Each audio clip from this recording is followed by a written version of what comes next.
সাকিবিয়ান ভাইরা বোনেরা, আজকের এই প্রথম ভিডিওটাতে সোলজার কেন্দ্রিক একটা বিরাট ধামাকা দেব তোমাদেরকে। এমন একটা ধামাকা যেটার কিছুটা আমি বলতে পারবো আর কিছুটা আমি বলতে পারবো না সিনেমাটার স্বার্থে। এমন কিছু তথ্য আমরা আমাদের তরফ থেকে প্রোভাইড করব না যেটা সিনেমার জন্য হার্মফুল হয়ে যেতে পারে, যে কারণের জন্য যতটুকুনি বললে সিনেমার কোনো ক্ষতি হবে না ততটুকুনি আজকে তোমাদের বলবো, এবং এইটুকুনি আপডেট পাওয়ার পরেও আমি শিওর তোমাদের প্রত্যেকের খুব ভালো লাগবে। হ্যালো আমার সাকিবিয়ান ভাইরা বোনেরা, চলে এলাম আজকের প্রথম ভিডিও নিয়ে। প্রথমেই বলি সকলকে ভেরি গুড মর্নিং। আশা করছি তোমরা প্রত্যেকেই খুব ভালো আছো। প্রথমত তোমাদের বলি, এই যে সোলজার টিম ব্যাংককে শুটিং শুরু করেছে, একটানা 16 থেকে 17 ঘন্টা তারা শুট করলো। একটানা 16 থেকে 17 ঘন্টা। ইন্ডিয়ান টাইম আজকে প্রায় সকাল 7:30টার সময় র্যাপ হয়েছে। ইন্ডিয়ান টাইম সকাল 7:30 বলছি, কিন্তু ব্যাংকক ইন্ডিয়ার থেকে মোটামুটি প্রায় ঘন্টা দেড়েক মতন এগিয়ে আছে। মানে ধরে নাও, যদি ইন্ডিয়াতে যখন 7:30 বাজছে তখন ব্যাংককে কিন্তু বাজছে সকাল 9টা। 1.5 ঘন্টার একটা ডিফারেন্স টাইমে চলে। তো তোমরা ভাবো, গতকাল রাত্রিবেলা থেকে ব্যাংককে শুটিং শুরু হয়েছে এবং একটানা 16-17 ঘন্টা অ্যাকশন সিকোয়েন্স শুট হয়েছে। এইবার তোমাদেরকে যে আপডেটটা দেব সেটা হচ্ছে রেন অ্যাকশন সিকোয়েন্স শুট হয়েছে। এমন একটা অ্যাকশন সিকোয়েন্স যেখানে বৃষ্টি দেখতে পাবো আমরা।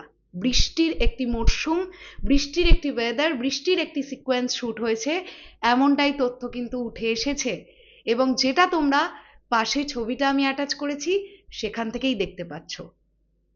কিন্তু যেটা আমি তোমাদেরকে দেখাবো না সেটা হচ্ছে, এখানে একজন মানুষ শট দিচ্ছেন, একজন অভিনেতা শট দিচ্ছেন, যে অভিনেতার নাম এখনো পর্যন্ত আমরা জানি না তিনি সোলজারে কাজ করছেন বলে। বাট আমি যখন দেখতে পেয়েছিলাম তখন আমি লিটারালি অবাক হয়ে গেছিলাম, আর আমার এটা মনে হয়েছে যে সোলজার টিম এটাকে সারপ্রাইজ হিসেবেই রাখতে চাইছে মোস্ট প্রবাবলি। দ্যাটস ওয়াই আমিও এখানে সেই অভিনেতার নাম বললাম না। তবে তোমাদেরকে এইটুকুনি হিন্ট দিলাম, যে অভিনেতার নাম আমি বলছি না তার ফিজিক কিন্তু খুব ভালো, দেখতে সুঠাম, বেশ প্রেজেন্টেবল, এবং তিনি একজন বাংলাদেশেরই অভিনেতা।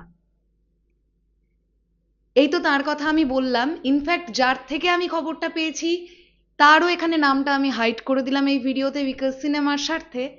আর একটা কথা তোমাদের বলি, মেগাস্টার শাকিব খান তিনি গতকাল সারা রাত প্রায় শট দিয়েছেন। ইয়েস, দুর্দান্তভাবে ব্যাংককের শুটিং স্কেডিউল স্টার্ট করেছে রকস্টার টিম। সুন্দরভাবে কাজ করেছে প্রথম দিনই 16-17 ঘন্টা, এবং বেশ ঠিকঠাক একটা ইউনিট কাজ করছে, যেখানে ব্যাংককের টিমও কিন্তু আছে প্রোডাকশনের মধ্যে। স্বাভাবিক থাকবেই, একটা অন্য দেশে গিয়ে যখন শ্যুট হয় সেখানে প্রোডাকশন টিম সেই দেশের তো থাকবেই।